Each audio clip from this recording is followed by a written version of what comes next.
இந்த ஒரு வீடியோ நீங்க பார்த்துக்கிட்டு இருக்கீங்கன்னா உங்க வாழ்க்கை மாறப்போகுதுதான் அர்த்தம். நீங்கள் கடந்து வந்த வழி, யாருக்கும் சொல்ல முடியாத கண்ணீர், என் வாழ்க்கை மட்டும் ஏன் எப்படி இருக்கு என்ற கேள்வி, இதையெல்லாம் கடவுள் கவனித்துக் கொண்டுதான் இருக்கிறார். இந்த வீடியோவை நீங்கள் முழுமையாக பாருங்கள்.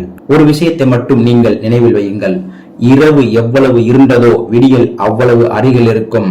உங்கள் கஷ்டம் இப்பொழுது அதிகமாக இருப்பதாக நீங்கள் உணர்கிறீர்களா? அது ஒரு நல்ல அறிகுறி. என்னங்க சொல்றீங்க? ஆமாங்க.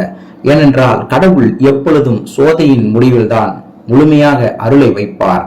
என்னை கேட்க யாருமே இல்லை, எனக்கு மட்டும் ஏன் இப்படி என்று நீங்கள் நினைக்கிறீர்களா?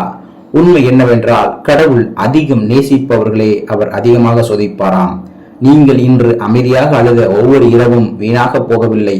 அந்த ஒவ்வொரு துளி கண்ணீருக்கும் ஒரு பதில் தயாராகி கொண்டிருக்கிறது என்பதை மட்டும் நீங்கள் நினைவில் வையுங்கள். ஒரு விதையை நினைத்து பாருங்கள். மண்ணுக்குள் போடப்பட்டதும் அது என்னுடைய வாழ்க்கை முடிந்து விட்டது என்று நினைத்திருக்கலாம். ஆனால் உண்மையில் அது ஒரு புதிய வாழ்க்கையின் ஆரம்பம். இன்று உங்கள் வாழ்க்கை நின்று போனது போல தோன்றினால் அது முடிவு அல்ல, அது ஒரு நல்ல மாற்றத்தின் தொடக்கமாக கூட இருக்கலாம். கடவுள் நமக்கு 3 விதமாக பதில் தருவார். இப்பொழுதே சிறிது நேரம் காத்திரு, இதைவிட இன்னும் நல்லதாக இருக்கிறது. நினைத்து பாருங்கள் நண்பர்களே, அவர் ஒருவழுதும் இல்லை என்று சொல்லவே இல்லை. அதனால் நீங்கள் நம்பிக்கையை மட்டும் விட்டு விடாதீர்கள். இன்று முதல் இந்த சிறிய ஒரு பழக்கத்தை தொடங்குங்கள். இன்று இரவு தூங்குவதற்கு முன் கடவுளிடம் இதை மட்டும் சொல்லுங்கள்.